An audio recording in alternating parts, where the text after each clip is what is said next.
Unreached people group is a particular identifiable group.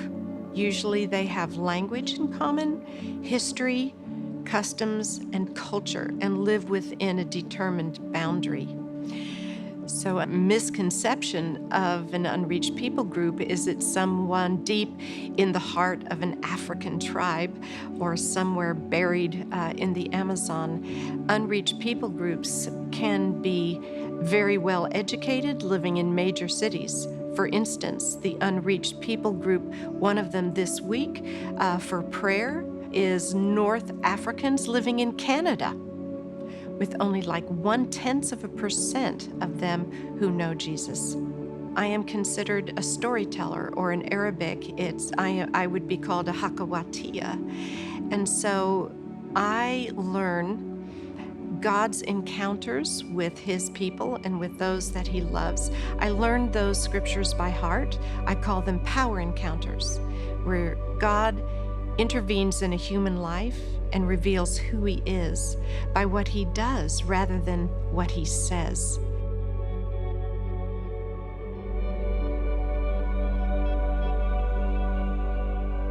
I have a shopping list of ways I would love to see my church engaged.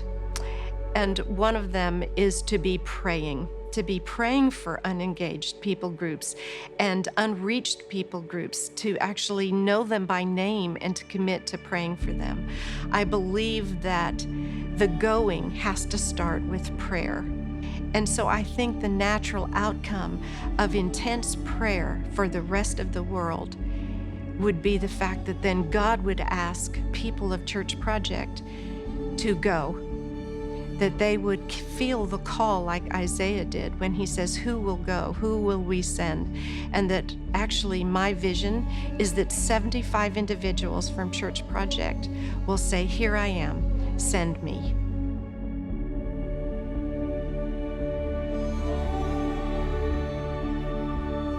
I believe part of it is education, that people would begin to understand that there are still millions of people who have never heard anything about eternity and how it can be theirs through believing in the Lord Jesus Christ, the gospel. So I believe that education is one, that we begin to speak regularly about the unreached and the unengaged in the world. And I believe as we do that with our children, and we do that with our teens, and we do that amongst ourselves in our house churches, and even from the podium on Sunday, constantly remembering those that have not heard, I believe that's the first step.